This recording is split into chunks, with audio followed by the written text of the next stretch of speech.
Hello, everyone, and welcome to our much anticipated webinar today. We are going to be discussing all things related to well-being, all coming out of our wellness report. But before we get started, we'll wait for people to jump onto the link.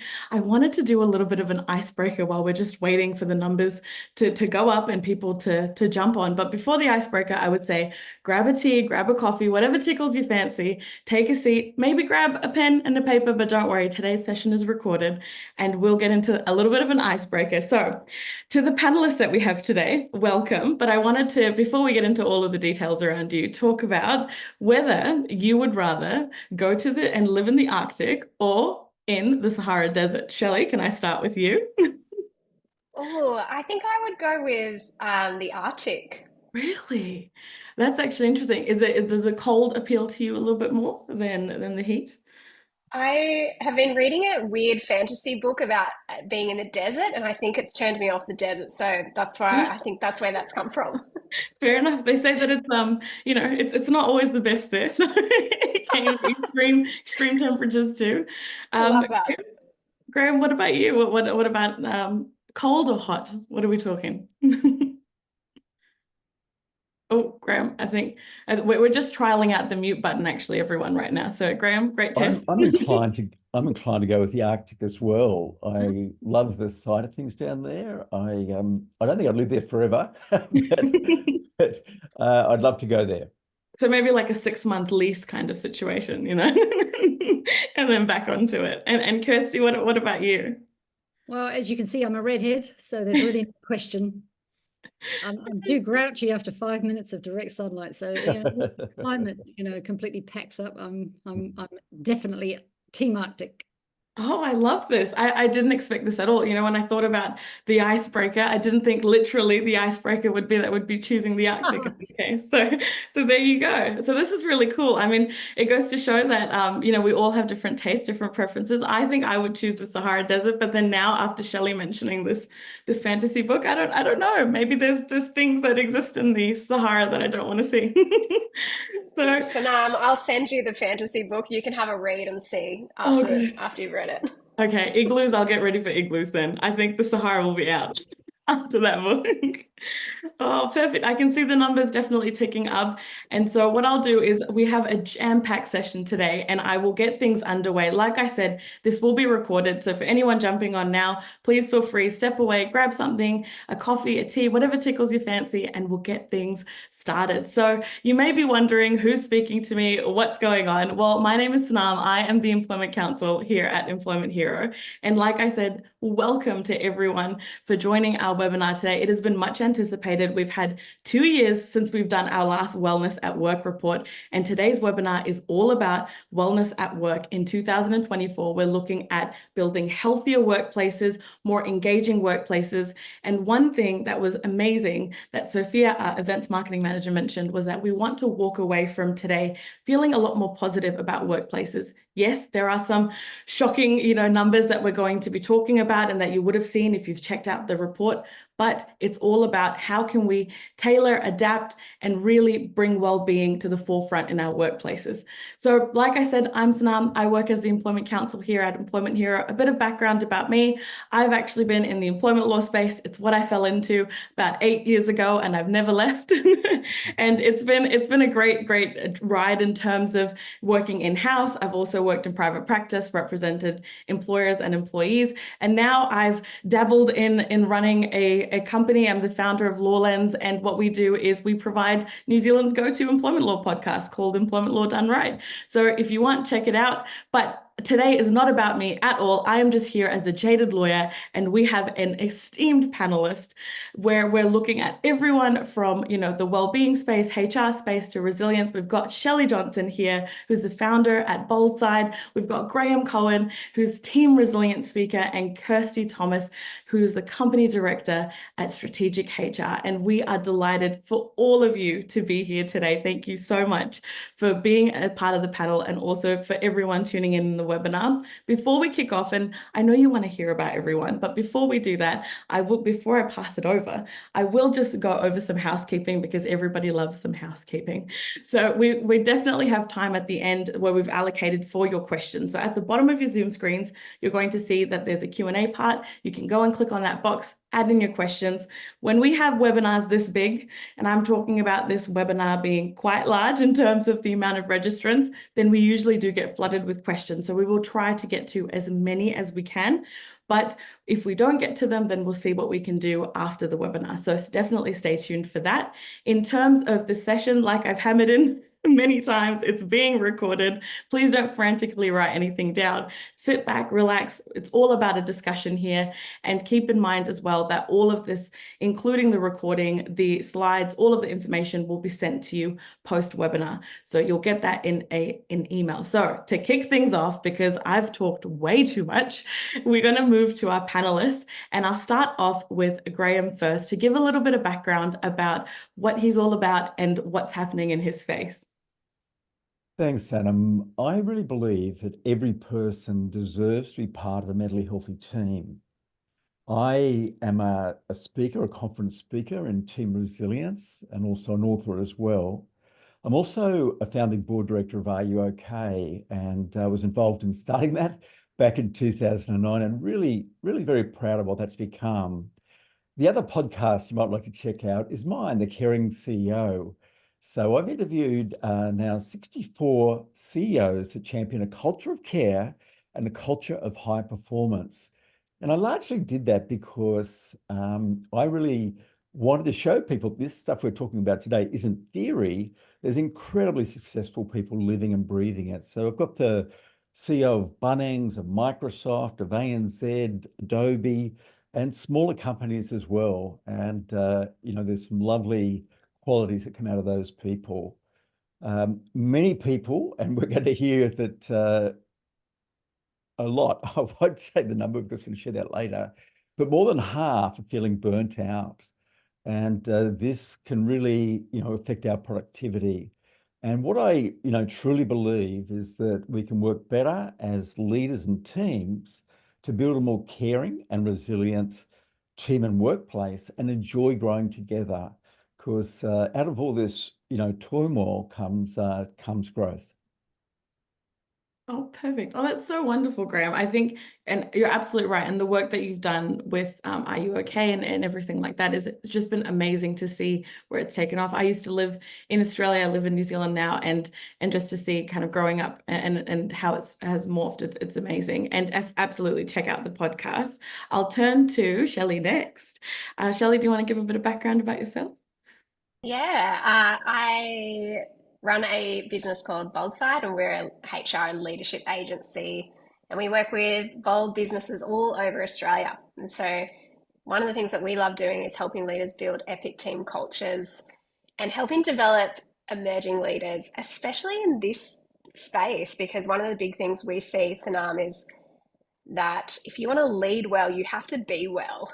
Yeah. And if you want to build a team of people who are healthy, well, and do their best work, first that leader, that manager, has to create an environment where they're able to be well and lead out of that healthy space. And so for us, performing well and being well goes hand in hand. And I love helping organizations hit that zone of high performing, healthy, and high trust. So for us, that's what we do. And there's going to be so many pods. We're going to be like, everyone's going to have, hopefully, you can go and download a stack of episodes, but I run a podcast called This Is Work, or it was previously called My Millennial Career. And so do that on the side, which is always fun. I love it. It's amazing. And the sound bites I see on LinkedIn, oh man, did they pull me in? They reel me in every time. So absolutely amazing. And I love the setup, Shelley. And Kirsty, what about you? Give us a bit of background about strategic HR. So thank you, first of all, tēnā koutou, tēnā koutou, tēnā koutou katoa to everybody. Thank you for joining us. There's quite a few of you. I am based in New Zealand. I'm an industrial psych by background and run my own company. I do contracting. Then sometimes I spend time in corporates or businesses and then bounce back to contracting. I don't have a podcast, so what you see today is kind of what you'll see. I feel that I am able to contribute to today's conversation because for a couple of reasons. One is I develop wellbeing strategies for companies that are typically kind of large, 100 people or more, and have done a couple of those, can share some practical examples. Secondly, though, I burned out myself. So you've got a couple of us on the panel who have kind of done some hard yards personally in this, so can talk from personal experience. So those are the two main reasons I thought to come and share.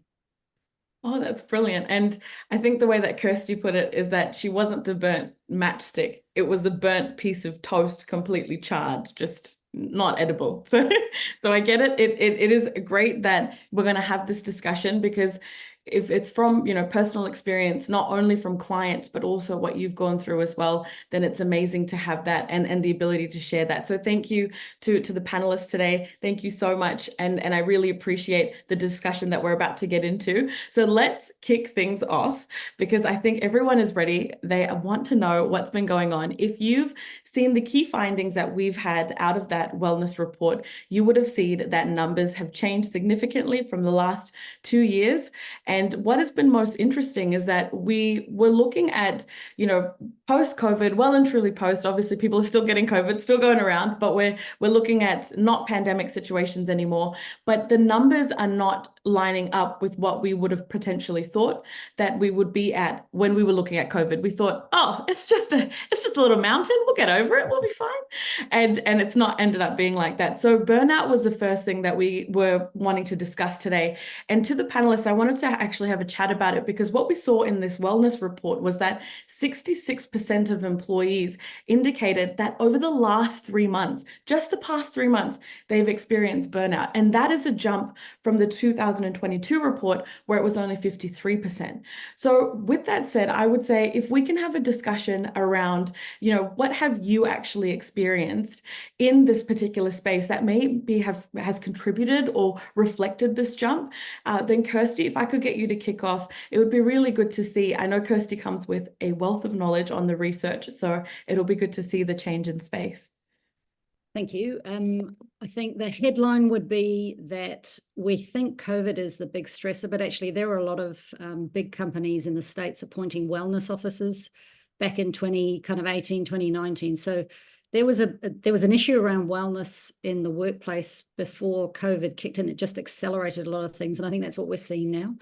Professor Jared Haar in New Zealand has done research every 4 months on burnout. So while Employment Hero has got data from the last couple of years ago and recently, what we're seeing is it's a rise currently to the highest levels of burnout risk category people that it's ever been through the COVID kind of period of 4 years. So now it's 1 in 2 people. I think if you've got a lot of HR people online, I think HR is particularly kind of in the high burnout risk category. So thank you all for joining for yourselves, never mind for the roles that you do. Jared Haar's research has a little bit more detail in terms of who's being affected and in what way. So back in November 2021, he saw that there was a 43% rate. It had reduced to 25% by December 2023. So this is 6 months ago. So it seems very volatile and affected by macro and micro conditions. Clerical workers, education officers, office managers, health professionals are currently being quite impacted. Less so business professionals, salespeople, office support workers, and info and comtech people. So maybe people who have more of a sense of autonomy. The tables have turned. It's now more employees than managers impacted by burnout conditions. So 60% employees and 52% managers, whereas it used to be around the other way. Private companies, 60% burnout, public 49%, and not-for-profit 40%. So right now it's really kicking in possibly to environments that are a bit more maybe commercially oriented. South Island in New Zealand is lower. Gisborne is the highest in New Zealand at 81%. Pākehā 65%, Māori 43%, Asian 18%. So we need someone who's Asian on our panel to tell us what is it about that ethnic group that maybe doesn't seem to be as impacted. Maybe they're more used to burnout conditions than maybe we are, I don't know. And then full-time office workers, 32%, full-time home workers, 15%, similar to the Employment Hero data. And hybrid workers are really suffering at the minute with 72%. So I would point to financial stresses and job insecurity is making it spike in addition to everything else. And the other thing I would just point out for anybody who's listening, have a Google of VUCA, V-U-C-A versus BANI, B-A-N-I, because the futurist Jaime Cassio has coined the acronym BANI, which means brittle, anxious, non-linear, and incomprehensible. And so we're all suffering from a life that's turning like a pretzel into something else. So I think the stresses are macro. Yeah, oh, that's really interesting, Kirsty, especially I guess coming from a business perspective, because you did obviously come from the New Zealand side. So like I said, I'm based out of New Zealand as well. And if we look at what could be contributing to burnout recently, I would say from a compliance perspective, because like I said, the jaded lawyer, it would probably be the fact that socioeconomically what we're seeing is that there's a high rate of restructures at the moment too. And what that's telling me is that if we're going through a lot of restructures, redundancies, it's putting a lot of pressure on smaller teams. And what's happening there is that it's piling on a lot of people with work, whereas somebody that might have been doing, 5 different roles and split over, a few different teams. Now we've got one person kind of dealing with all of that day in and day out. So that's what I can see definitely from a compliance perspective. But to that point, Shelley, I would say, because you see a lot in the leadership space and the HR space, what is your perspective around this in terms of the jump? Yeah, I can't speak to the data as such, but I can speak to my own experience and what I experience with leaders that I work with. And one thing I think for anyone who is in a leadership role or HR role listening, I just want to say I feel you and I see you, because it is challenging. And my personal story, Sanam, was that I describe it as toxic productivity. And if you think about the productivity movement, which has been huge for the last, I don't know, however many years, 10 years probably, where we're obsessed with productivity hacks. And we're like, fast track my day, listen on 1.5 speed, everything. Like, how can I 1.5 speed my entire life? And I think when I was in a HR manager gig, that was my day in, day out for years, probably 7 years. And I remember that feeling of like every minute mattered. Every moment mattered. And I'm not saying those moments don't matter and those minutes don't matter, but the way I describe it would be it's like diet culture, but for work. Yep. So toxic productivity is this sense of like, instead of optimizing your productivity, you obsess over it. And so you count the minutes. And I remember I would skip every lunch break. I would never take a break. I had all this annual leave stored up. I never knew how to take annual leave. And then when I was on annual leave, I was on Slack and on emails and all the things. And I'm sure lots of people can relate to this. And so for me, I went through a burnout experience, probably not as extreme as both Kirsty and Graeme, and I'd love to hear both of their stories. But I ended up having to have 3 months fully off work, couldn't return for that whole 3 months, which when I had a little bub at the 1-year-old, it was such a hectic time, and my workplace was amazing. So often I hear people often say, well, it's the workplace. And there are certainly cases where the workplace needs to do more, absolutely. And the environment really matters. But for me, my experience when I went through burnout wasn't as much about the environment. I had the best manager I've ever had and the best culture. It was more about my own internal narrative around productivity, which comes in from all different areas. So social pressures, this self-worth tied to your work. And so I would say it's really important as business leaders and as HR to diagnose, where is the pressure coming from? Is it internally? Is it the environment? If so, that is absolutely a leadership and HR challenge to work through. Or is it me personally? Because in my case, and I know this is not every story, but for me, the pressure was internal, and I had to navigate my own, you know what, I need to be productive and optimize my productivity, but not obsess over it. So that's a bit of my story around burnout. That is so interesting, because I think it's such an interesting perspective. We don't usually see that side of it, where it could be personal factors or external factors affecting you personally that could be brought into the workplace. And what I find the most interesting is, I think recently, Shelley, I read one of your posts which spoke about the fact that breaks were something that a lot of people just think, oh, I just can't take them, or I'll just work through my break. And it's something that you're self-inducing to a certain extent. So but it does come with this shift in mindset of productivity means this, and it means 2 a.m. calls, and it means this kind of working, or it means this, and I've got to do it, and there's no other option. There's no one else there to do it. And I think that is such a great light to shine on the issue. And Graeme, I know you are the resilience guru, so it'll be interesting to hear about kind of your perspective on it. I know you mentioned socioeconomic pressures from outside, as well as, times changing from when you last bought your first apartment. So it'll be interesting to hear that. Yes, I speak, I guess, from lots of bad lessons learned. I was a vice president for the consulting company Carney, and I headed up, or was a joint head of a recruitment organization that specialized in e-commerce, and it was really, really busy. Things really flying. But then there was a tech crash, and suddenly the whole market collapsed. And so it wasn't so much more work, it was basically less work, but getting really, really worried about that, getting really concerned, trying to put on a brave face, trying to, think of new ways to do things. And it was exhausting, when you're not sleeping well, you feel anxiety. And it led to me leaving work. In a very short time, I lost my job, my marriage broke down, and I had to go and live with my parents. And I'm extremely grateful for them, because they supported me when I couldn't support myself. It was a long road back, and it involved exercise and of course good medical care and support, catching up with family and friends, because I'd really isolated myself, and just encouraging myself to reach out and get that social connection. And this is a big theme today about social connection and feeling of belonging. It's a huge theme. And eventually wrote my first book, which was Back from the Brink. And through my book, I met Gavin Larkin, the founder of Are You OK? And when he told me about it, I just said, mate, that is fantastic.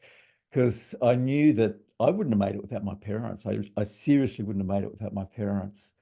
And so we had the first one. That first year was quite a ride, because we had no money or employees, but we ended up, because we really believed in the vision of conversation could change a life.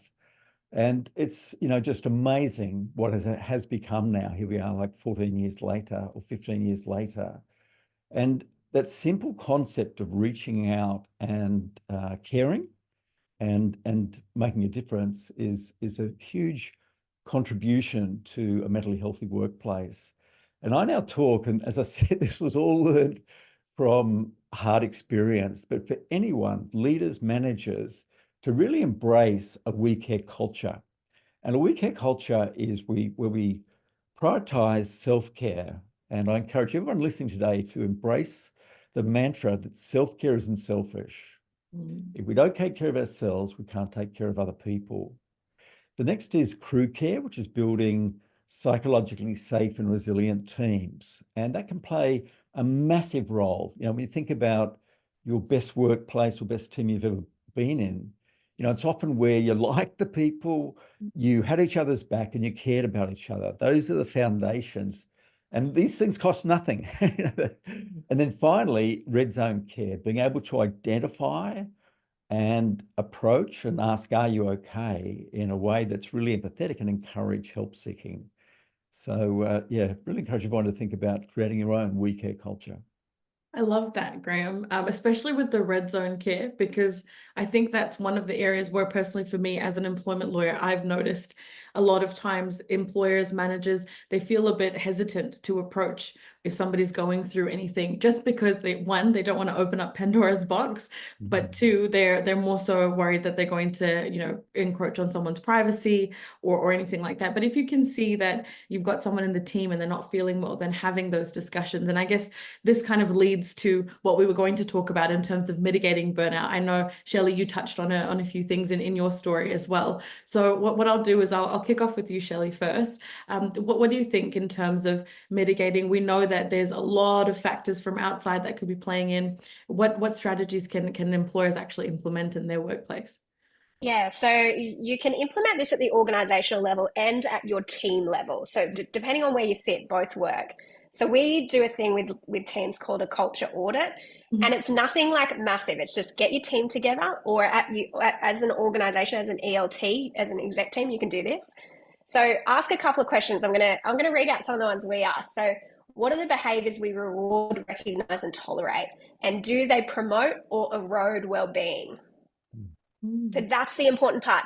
What are the behaviors we reward, recognize, and tolerate? Do they promote or erode well-being? Because one thing I see in organizations where the burnout becomes part of the culture is they promote people based on the hours they work.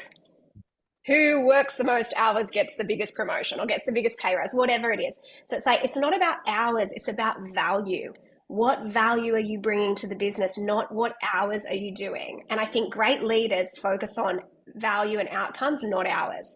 The next question we ask is, how are we balancing results and relationships? It is a tension, and you have to live in the tension. So are we pushing too much on relationships and our results are suffering? Because that's not good for business. Or are we really focusing on the results at the expense of our people? So we need to answer that question. And the last one I would ask is, are we taking a long-term or short-term view of productivity? So performing well and being well, they go hand in hand. If we have a long-term view of productivity, we do value our lunch breaks. We model the behavior we want to see. So when we're off, we tell our teams, hey, I'm off. I'm not contactable. Like I'm out.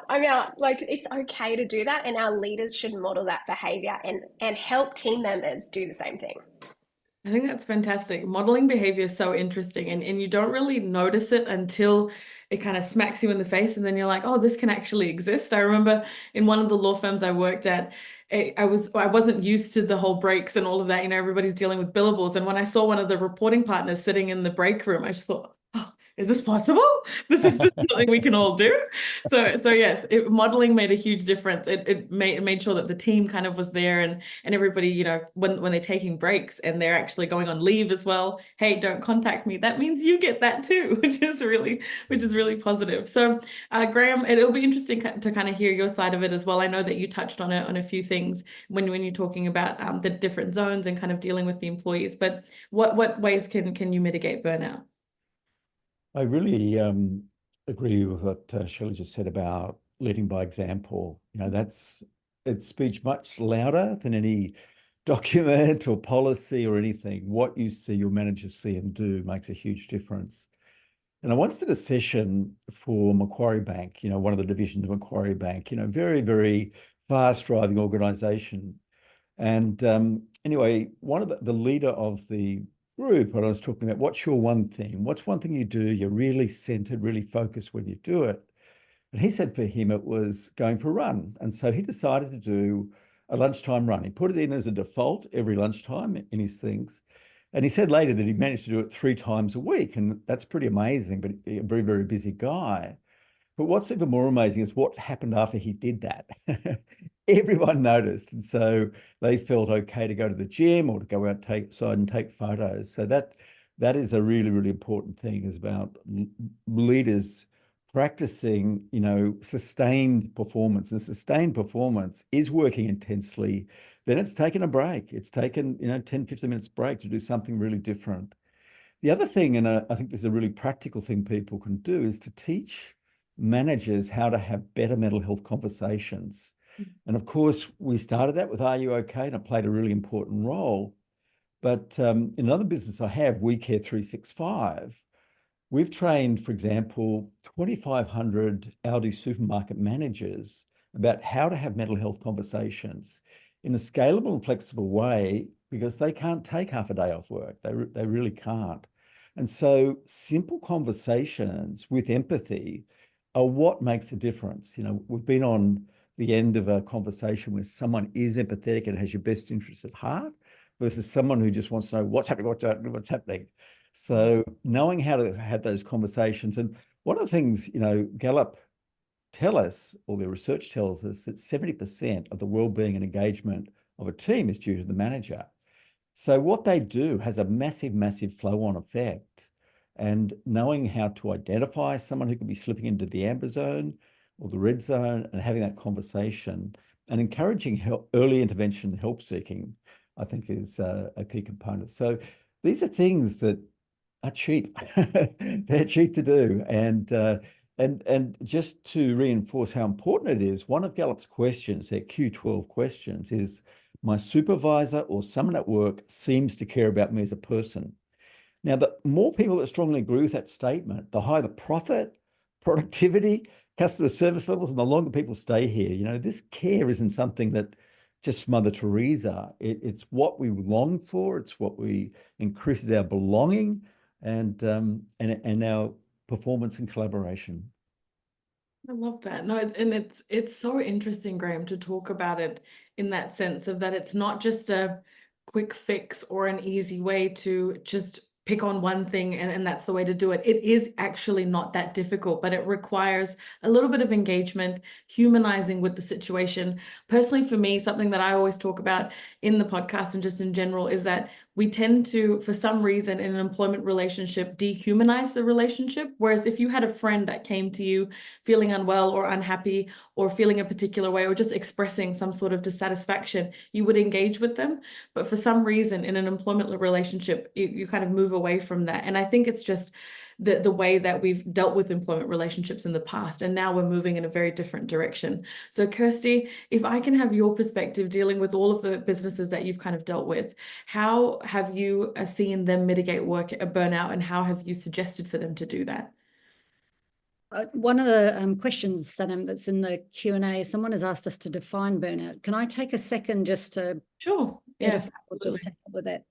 So you pick your preferred metaphor. You can either choose glasses that are full down to empty, or you can choose toast that is slightly singed down to black, or you can choose like a matchstick that has been burnt down to the ground. And so there's kind of, in the research, there's 3 stages to burnout.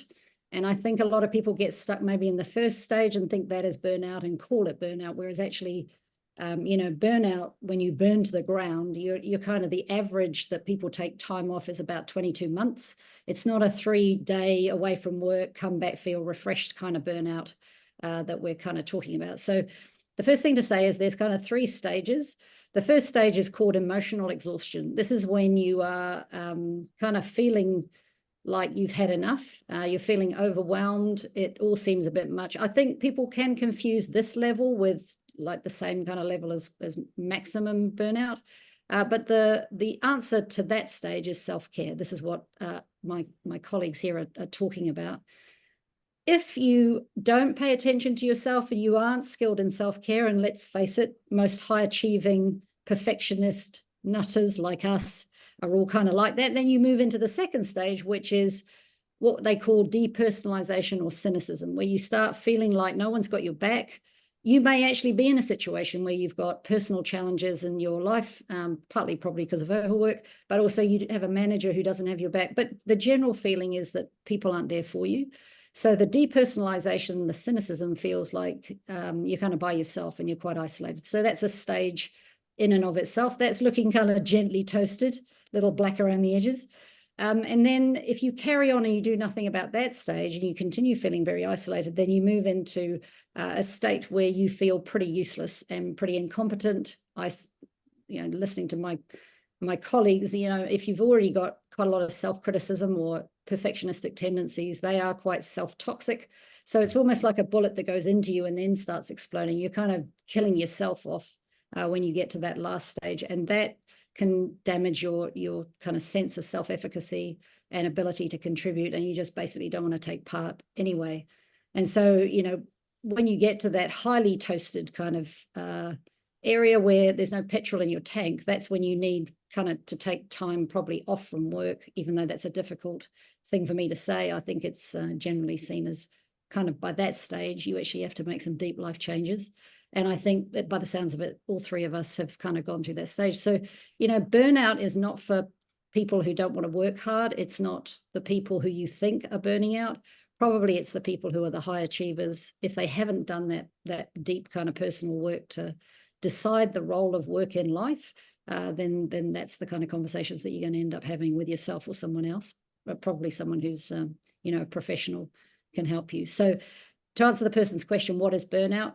For me, burnout is that third stage. Any stages prior to that are going to be a little bit more easily managed.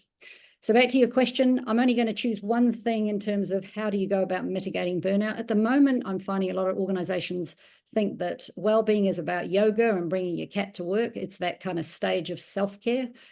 For me, the progressive well-being strategies are ones where organizations are more focused on intentionally designing work and thinking about the factors that are more work-based rather than individual-based. So that's the design of the role, manager effectiveness, and also cultural or organization factors.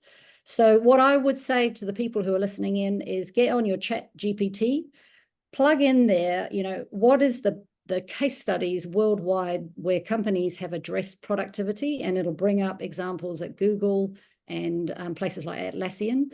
And those companies are trying to get rid of things that are causing problems with attention, with a sense of overwhelm in terms of meetings and emails. They're trying to figure out how to protect deep work and task switching and prevent that kind of stuff so people can kind of focus. So if you put in ChatGPT, give me the best case studies, you'll find 8 or 9 or 10 companies and what they've been doing to try and reduce that kind of unnecessary workload, because otherwise work just proliferates. And I think the focus of progressive companies is on themselves. Yeah, and having it's something in place where you really understand each role's function, the way that they operate, how they can all, interrelate. It is the dream, right, Kirsty? And it's hard to do. It is really hard because I always say with employers there and managers, they're not trying to get into business to do wrong by an employee. It's just that they're not given the right tools. And if they are, and there are some bad ones, don't get me wrong, but for the most part, people just need the tools to really understand it and how to mitigate these things. And sometimes they're just completely adverse to the fact that they're actually doing something that's contributing to burnout or doing things that are causing disrupt in the workplace. So with that said, I know that we're kind of breezing through the time. I wish we had at least a 10-hour panel discussion, but I think the panelists would have been tired by the end of the second hour. So I think what I'll do is I'll jump around a little bit if the panelists feel a little bit comfortable with that. We're going to get a bit spicy. I wanted to move into remote working and have a look at that, because the statistics that we're seeing out of that, look, remote working, right to disconnect in Australia is something that's coming up as well. And that kind of ties into how remote working can bleed into your personal life. And what we've seen out of the report is that 63% of fully remote employees reported above average work-life balances, and 69% were kind of happy with their mental health. So the numbers aren't looking too bad in terms of how happy everyone is. And to point to New Zealand, I actually read an article just this morning that said 41% of the workforce in New Zealand has been asked to return to work, and a majority of that workforce is actually happy to have the face-to-face time. And so I know that we had discussions around this, particularly Shelley, we spoke when we kind of all caught up around the fact that it could be to do with the fact that you kind of get this osmosis and this trickling of information from people from outside of you kind of working behind a screen and hoping for the best. So how can hybrid working in office setups be adjusted to better support work-life balance and mental health? And what can you kind of take from those remote working cues that have come out in the report? Do you want me to jump in and answer that? Sorry, Sanam. Yes, no, that's fine. That was a very long-winded question to everyone. Yes, it's all on Shelley now. Classic hybrid work. It's always like, can I go? Do I unmute myself, or am I good? I'm in the clear. Okay. So a couple of things. I think what I reflect on early in my career, and I think for anyone who might be a geriatric millennial, as we're known, would be that we learned, like I started my career in HR, and I sat with my HR manager right next to me, and I learned by osmosis. Like I heard how she spoke. I learned from her. There was heaps of informal mentoring. But over time, now that we've kind of, our beautiful Gen Zs who are coming through, did their early part of their career fully remote, working from home if you're a knowledge worker. And so what I feel that maybe we've missed is those informal mentoring moments. And I think that is important. The connection that Graeme spoke to, connection is really important when it comes to burnout, because we're often more able to identify burnout symptoms in others than in ourselves. So this idea of how do we make the hybrid stuff work? There's a couple of things. We need to get clear about what is the purpose of in-office versus remote. So what types of work are conducive to working remotely? So deep work is great when you're at home. In person, let's have some of those like workshop style meetings. Let's brainstorm. But what I think organizations where they go wrong here is that they just say, well, you're in the office 3 days a week and you can do the remote work thing in the office, and we're half online and half not, and it's all a big mess of like trying to figure it out. And it's like, no, let's get clear on what types of work. That's a confusing statement. So I want you to think about, okay, connection is what we need when we're in the office. So be intentional about that. And then when we're at home, I really want to make sure people get space for those 90-minute time-boxed deep work sessions. I know Kirsty mentioned that. I love Cal Newport's book, Deep Work. If you haven't read it, I would encourage you to read it because it's really helpful on this. And the only final thing I'll say on hybrid work is don't confuse proximity for productivity. Like we hear lots of organizations now even moving towards like, let's just get everyone fully back because we've seen productivity at a macro level decline. I think that's a knee-jerk reaction. I think we're trying to just go, well, if I can see someone, then they must be productive, and we know that's not true. So what are we trying to achieve from that in-office time, and getting really intentional about that is, in my view, one of the most important steps when it comes to remote versus hybrid. Yeah, and it's what's so interesting is that point, Shelley, around. So when I worked in private practice in one of the law firms, I did get told that the perception of looking like I was doing work was a lot more important than doing the actual work. I'm very chatty, as everyone can see. I've taken up the floor too much in this panelist discussion. No, you haven't. And I used to be the person, I'd churn out the work, but I'd still love to have a good yarn, talk to people in the office because, hey, human connection, it matters. I don't want to do everything over Snapchat and all of that. But it was always seen as, the negative side of it. You shouldn't be doing that. But it's really interesting when you talk about that, because it is more about when you're coming into the office, what are you actually doing? Does it need to be fit with 30-minute blocked meetings with everyone constantly? Do you really need to be doing that? Can this be an email instead, is what everyone always says. So I think it's definitely a really interesting point. And to that, Graeme, I know we've kind of touched on some of the things that Shelley spoke about as well. But what is your perspective on this in terms of creating a better hybrid when it comes to this, to leading to a better work-life balance? Yeah, I really agree with the things that Shelley's already said. And one thing I'd also just add is that there's no one size fits all. You can't look at that figure and say, oh, we sure should go remote completely, because there's real downsides in that. And also different people have different working styles. But there's no doubt, like my wife is a super productive professor, and she's really quite an introvert, but she loves 2 days with her team when they can brainstorm, when they can talk about big projects, when they can move forward. I really like another friend of mine is Louise Baxter, who is the CEO of the Starlight Foundation. And with the whole, evolving where you work thing, someone told us something which she really remembered, and I really remembered as well, and make the workplace a magnet, not a mandate. And so that involved speaking with lots of employees to see, why do they want to come in? Why do they come? What would make it more attractive to them? And the other thing she also said, which I think is great, is flexibility works both ways. Like the example she gave, she was over in Perth visiting, the office over there, and the person there was on their day off, the day they normally work from home. They're going to see one of the biggest hospitals. And Louise just said, that's not odd. Flexibility works both ways. This is so important, this meeting. And so I think we need to have that sort of mature discussion around that as well. But, just asking what would make it attractive to people, what would help to build that connection and that sense of belonging, I think is really, really fundamental. And all managers should ask themselves these 3 questions really regularly. Do we feel connected? Do we feel safe? and that's primarily psychologically safe? Can we, be our authentic selves? Can we share ideas? Can we have someone challenge our ideas? And the third one is, do we have a shared future? Is this team evolving into the future together? Mm. And it's so true in terms of flexibility being a two-way street and how that works for your particular business. I find personally, like I say, working in employment law, a lot of times employers, managers, they won't set the expectation because they feel like sometimes it's a bit of a given that this is how it's going to be. And then that causes miscommunication with the employee. So then it just feels like to the employee that they can't get anything that they're looking for in terms of flexibility. And then the employer just wants, a lot of give rather than, a give and take kind of relationship. And it's just really difficult when you look at a relationship like that. So it's just like being, in any kind of friendship, any kind of relationship with a partner, it's a give and take, a balance.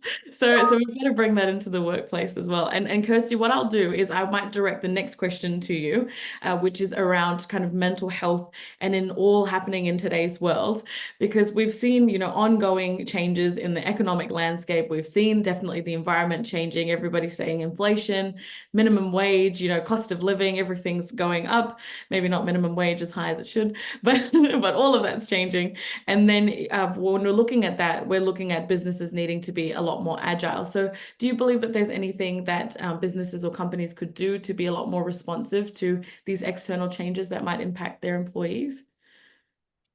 Yeah, I mean, the thought that I had when we were talking in the previous question is it helps, I think, for organizations to have data and do a bit of research on what it is they're trying to back up. So, it costs an organization a huge amount of money to have an office space, and it's valuable to employees to be working from home. I think there's something like between 4 and 8% of a salary increase. People will take that amount of cut in order to have flexibility and work from home.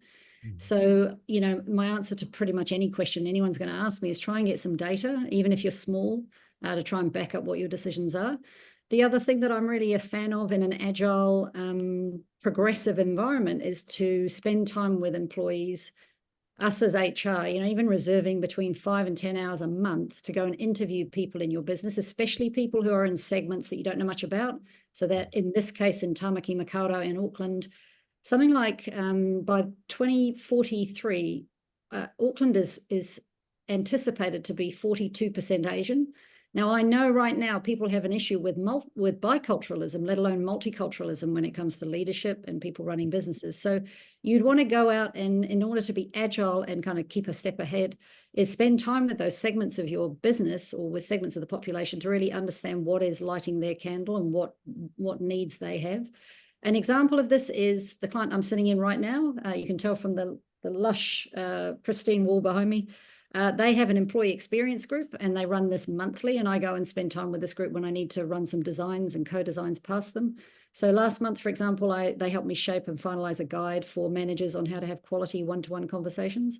And so to be agile, I think, is to be progressive, and to be progressive means to be sensible and understand what your employees are talking about and what matters to them.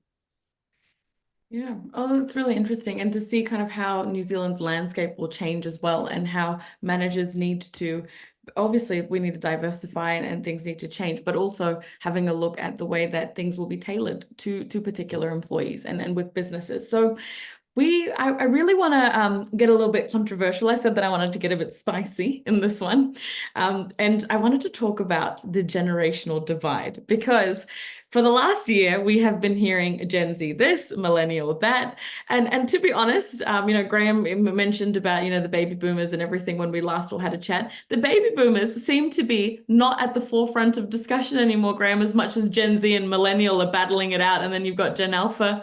So what's really interesting is that for the last year, we've really seen this discussion around generations. And I feel like it always comes up. My grandfather always says, back in my day, we used to walk 10 kilometers to school and do this and that. So I always feel like there's always something around generations. But the data is showing that 81% of Gen Z employees are actually experiencing these factors of burnout, and that too in the last 3 months.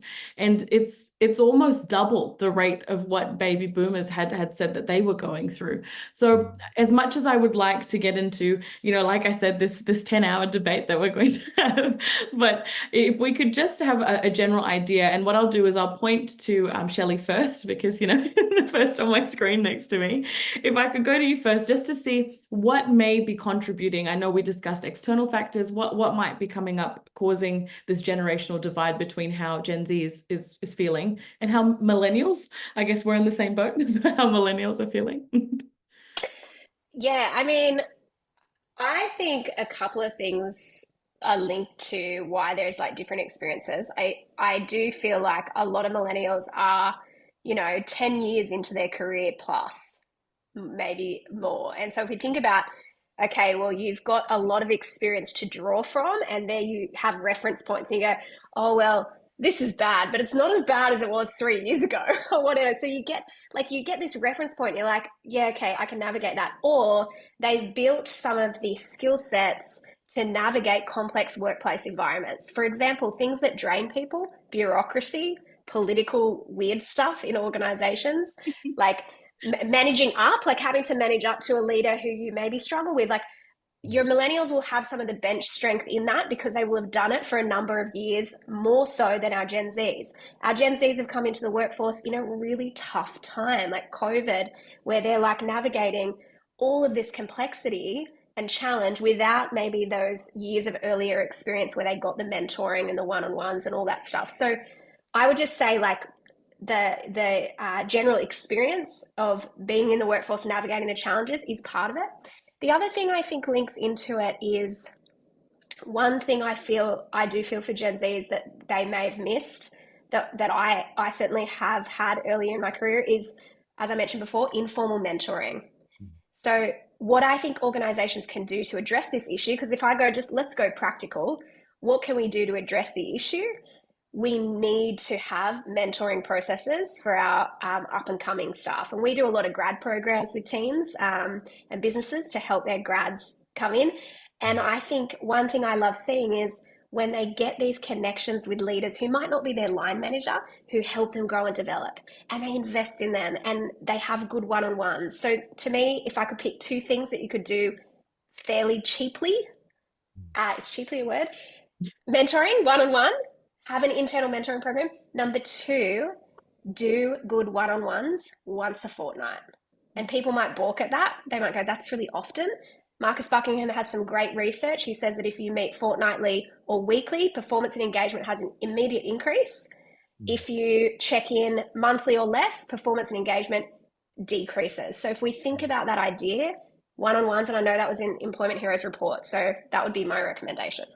And it's so true. Just that connection and that ability to just have an open forum where you can discuss something with someone will make a huge difference. And for you to be able to structure that time, I think one thing that's really important is to structure those one-to-ones to make sure that it's fit for your business, your employee, the dynamic that you're working with.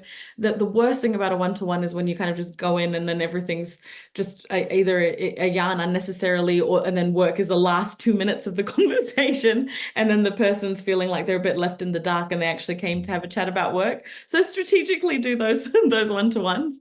But aside from that, what I'll do is, I think what you've touched on, Shelley, is a little bit about burnout prevention. So Graeme, if I could turn to you about how organizations can kind of tailor some of what Shelley was saying to prevent burnout in the workplace, when it comes particularly to younger employees, when we're talking about Gen Z, how can employers actually go about this? It's worth putting ourselves in Gen Z's shoes and to think about, their experience of university. It was often a terrible experience. Normally it's a place to go to meet new people, have your eyes open, but if you don't go there physically, it doesn't have the same effect. And I think also there's been, with both Gen Z and the millennials, a real move towards digital, texting. And I've had, managers who are recruiting case managers, for example, to look after people who are injured. And they find that they don't feel comfortable having a conversation. And so I think just providing hints and clues about how to have a conversation, just the way we taught people about how to ask, are you okay? how to ask open-ended questions is a really, really powerful skill. I also think that there's a great opportunity, as Shelley just mentioned, about boomers mentoring the younger people, because they went through, bureaucracy like you wouldn't believe. Yeah. And so they have quite good insight into the culture and the politics and all that sort of thing. And I think many of them would feel, really honoured to play that sort of role. I really think that potential does exist. And then, encouraging them to live a resilient and healthy lifestyle. And there's three elements to that. Encouraging the vitality, which is our physical health, our mental health, and our eating well, resting well. Intimacy, so that's the social connection. And the longest wellbeing study ever done, the Harvard Adult Development Study, tells us that's the number one predictor of our well-being, is that social connection. So encouraging people about how to have that social connection is really important. And the third element is prosperity, which is our contribution health. And that usually comes from purpose. And if we feel our work is purposeful, it's deeply engaging and meaningful. So those, that acronym, vitality, intimacy, prosperity, is VIP. And, I really tell everyone to act like a VIP, not be a wanker, but to, fill up those cups each day of those three areas. And I have a self-care snapshot, which allows people to go through and understand which is their emptiest cup of well-being. And in the follow-up email from Employment Hero, you get a copy of that. And then it also has a weekly planner. How do you plan a week to make sure that you top up those three areas as well? Oh, that's brilliant. Oh, that's perfect. And I can see in the chat, there's a lot of people saying that they absolutely love this perspective of like mentoring and having a mentor. I would love to have a mentor. Anybody out there that wants to reach out, and I always loved it in a law firm, having somebody that was, a baby boomer that actually had been through it all. And I didn't really have to think too much if I messed something up where I was trying to like figure out an answer. I could actually go to somebody for some guidance. Not that, my work ethic was that bad. So but I wanted to flip the script. I know that we're running out of time, but I basically trapped the panel so they can't go anywhere until we end this this webinar. So if everyone's okay for us to just hang over for an extra 10 minutes, then I would love to open up for the last part rather than doing the questions, which we will try to get to. But if we can't, this part I think is really critical, and it's all about talking about how can workplaces improve employee wellness at work. And I really think that we need to, we've kind of talked about a few things here and there, but I really wanted to tie it off in the most positive way possible, because we've heard about, all of these things that are happening. But by taking a closer look and really understanding employee health and what business leaders can be doing to supporting their teams might be really fulfilling not only them as a leader, but also the employee and the culture in the workplace. So Kirsty, if I could start off with you to look at what are some of the innovative approaches that you've seen or implemented when you've been working with those businesses to enhance employee satisfaction and well-being. So my answer, make sure I'm not on mute. My answer is probably geared at if you're coming in and trying to do a wellbeing strategy or a wellbeing model. Kind of 2 points. The first is a guy called Dr. Dougal Sutherland is the CEO of Umbrella. It's a bunch of business psychologists here in New Zealand. When I went to meet with him, as I was kind of pulling my discovery thinking together, he gave me a really helpful model. So if you draw on your paper like 2 quadrants by 2 quadrants, he said, the way we think about well-being is it's 25% the individual, 25% their job, 25% their manager, and 25% the organizational culture. And that has really formed the basis of me trying to do progressive wellbeing work, is to make sure I don't get a little bit too sidelined into the yoga pants and the dog at work kind of mentality. That's what I said before. So in the effort to try and be balanced, what I will do with wellness and satisfaction is the progressive way is to make sure I'm balancing those factors in any model that I pull together.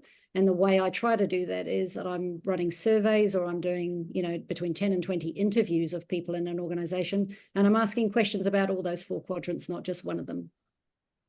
So that would probably be my most innovative approach. And I suppose all the psychosocial hazard legislation that's coming our way, which is drifting across like a weather pattern from Australia, which has come down from the States and the UK.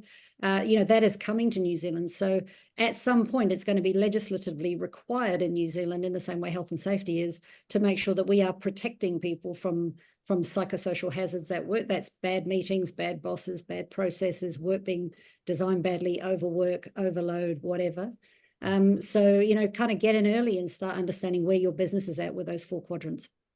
Yeah, and to that point about, the shift in New Zealand, I think what's really interesting is that even though we haven't seen the legislation yet, and we haven't seen a bill proposed or anything like that, what we have actually seen is cases moving in that direction. So we're seeing compensation being paid out for burnout cases that are over $100,000 in total compensation. And what we're seeing is that it's not okay to not address an employee's issues in the workplace. A lot of times in these cases, employees have raised things and they've raised concerns, and employers have not followed through, and they've said, oh yeah, we'll have a look at it, or we'll check in a little bit. And it's probably because the employer is running their day to day, not because they're trying to avoid, but it just snowballs and it becomes that, and it causes this visceral reaction with the employee. You can see so many changes that happen, whether it's physical, emotional, mental, psychological, around them as well. So it is quite interesting to see that space changing in New Zealand. And to that point, Shelley, I guess, what have you, with the podcast and also with the businesses that you've worked with, I'm sure there's innovative things that people are like, hey, we need to do this. We need to implement this. I mean, I don't know if I'd use the word innovative, but I think practical is how I would frame this. And I always find better. practical I like that one. is my goal. No, don't delete, but it is practical. So one thing I would encourage you to do if you lead a team or if you're in HR is try and implement this thing we call an energy audit. So we talked about a culture audit up front. An energy audit is something where you help build your team's energy awareness. So we have self-awareness, we have other awareness, and I think we should have energy awareness. How are my energy levels right now? And so the way we do this, a couple of questions you can ask in your team meeting. On a scale of 1 to 10, 1 being Michael Scott, I'm dead inside, 10 being Tony Robbins, I am all energy. How are your energy levels right now? And start this pattern, create a habit. It's a coaching question. Number 2, what rebuilds your energy? So get people, because often we don't know what energizes us. And so unless we ask these coaching questions, we won't find them out. So ask this question, what rebuilds your energy? And then the final one, what drains your energy? So I want you to build that energy awareness on your team so people start to have conversations. What you'll find is one thing that drains my energy is too much people time, but the thing that Jack loves on our team is heaps of people time. And so we start to understand this about each other. When we can build the team energy awareness, we start to realize, okay, this is where we're at. And the final thing I'll say on this energy awareness piece is that no one is energy neutral on a team. Like, we're all either adding to or detracting from the energy levels. So building the awareness can just be a really practical way. And for a leader or manager, it can just open the conversation up. And that's really what Are You Okay does. It's opening up a conversation. So that would be my encouragement to anyone. I love this, because the interesting thing is, Shelley, to that point about, where energy comes from and how you kind of recuperate and get back to where you want to be. It's so different for each person, and you're so right. My brother-in-law, he is an introvert and he likes his, reserve time by himself to kind of gather his energy. He's a photographer, and funnily enough, he's a very social person in that job, but he would rather be by himself to kind of regain energy. Whereas me, after I've done one of these webinars, I'm like a squirrel on caffeine. I'm ready, talking to 100 people if I want to. So completely true. Everyone's so different. And Graeme, to that, adding to the conversation, is there anything that you've kind of personally seen, especially bringing in the resilient side of things, where there is something that can be implemented in the workplace to increase that satisfaction? Yeah, well, I talk about something related to what Shelley just talked about. I talk about a moodometer and where we are in our mood during that time. And another one of the handouts that I have is a moodometer action plan. So if you're in the red zone, what are the top 5 things you should do to move from red to amber? If you're in the amber zone, what are the top 5 things you should do to move to the green? And then if you're in the green, what are the top 5 things you should do to stay there?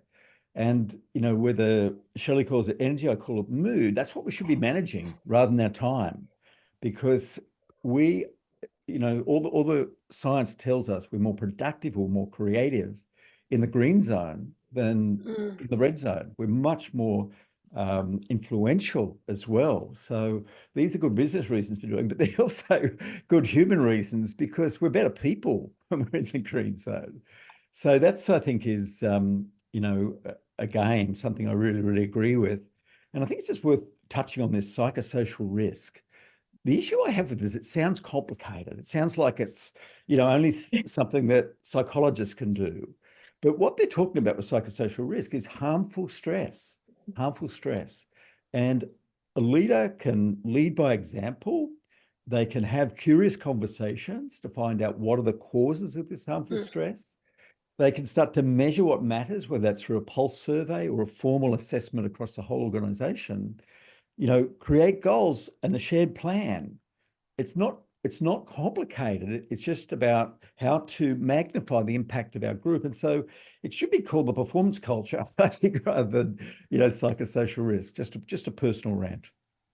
Oh yeah, no, that's a fair point. I do think hearing that, it makes it so onerous. You're so right, Graeme. Every time we hear like the right to disconnect stuff that's coming out now, all employers are kind of up in arms going, what is this? And psychosocial risks and hazards. And it's something we've been exposed to and we've seen in the workplace. It's just now got a label to it. And the label seems very foreign because we never use that terminology in the workplace. So you're so right. Performance makes so much more sense. Absolutely so much more sense. And Safe Work Australia have nominated 14 risks.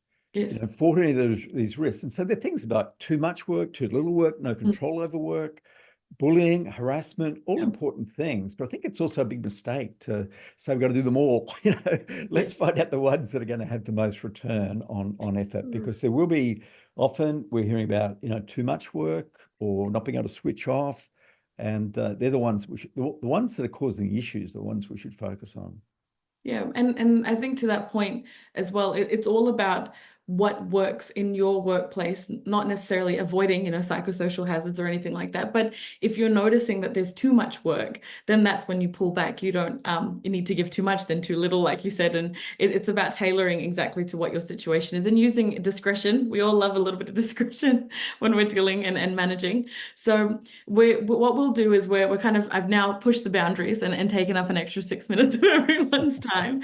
So we'll work towards wrapping up. I can see a few questions here around remote working and what people can do with that. And I know that there was a discussion around the quadrants as well. So what I'll do is, if we can, maybe to the audience, I just want to let you know we will be sending out information afterwards. We'll try to get to some of these questions after the webinar as well.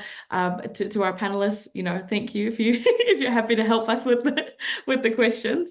But what we've seen is that definitely there's a lot of questions around remote work. And before I kind of wrap up fully, I wanted to put it to the panelists to see, is there anything in particular around a small team or a remote team where you would suggest maybe there's ways to kind of make sure that they have that sense of connection and that sense of belonging in the workplace? I'll just jump in. Like I really liked your icebreaker at the start, Sanam. I think that was really good. And there's other really interesting questions like that to build that connection. One thing I've seen work really well is where at the start of a weekly meeting, one person interviews another person for 15 minutes. And they want to dig into what have been your highlights, your hardships, your heroes. And you get amazing stuff that come from that, amazing connection stuff. And that's just as relevant whether it's long-term remote or in person. So yeah, it's just a little simple exercise like that. Build that connection, build that sense of belonging. Oh, that's awesome. Oh, that's such a good idea. And Kirsty, Shelley, would you have anything that you kind of wanted to add to a way? I know for me, I work in quite a small team, fully remote, and there's ways that we touch base, like having, huddles and meetings, but I feel like that is just the basics of connecting with your team. So if there's anything you can shed on in terms of that would be great. I have one which is courtesy of Hive by Future Work Studio. Check out what their offer is online. They initiated something called Coffee Connects, which I we called in the company I previously worked at Coffee Kōrero. Kōrero means to talk in Māori.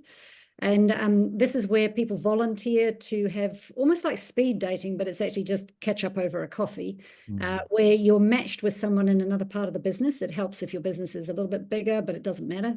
And you basically just set up to have a 20-minute catch up and do what Graeme, I think, just talked about, but maybe in a more organized by somebody else kind of way. And that way you can get across different cross-functional teams as well.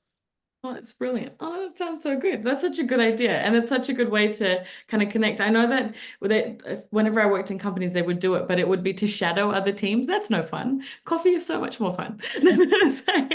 All right. So what I'll do, if it's okay with the panelists, I'm going to wrap this up just because we are reaching time. We've well surpassed time. Thank you to everyone for participating in terms of asking the questions and hopefully, we've answered some of them along the way. I can see that we have.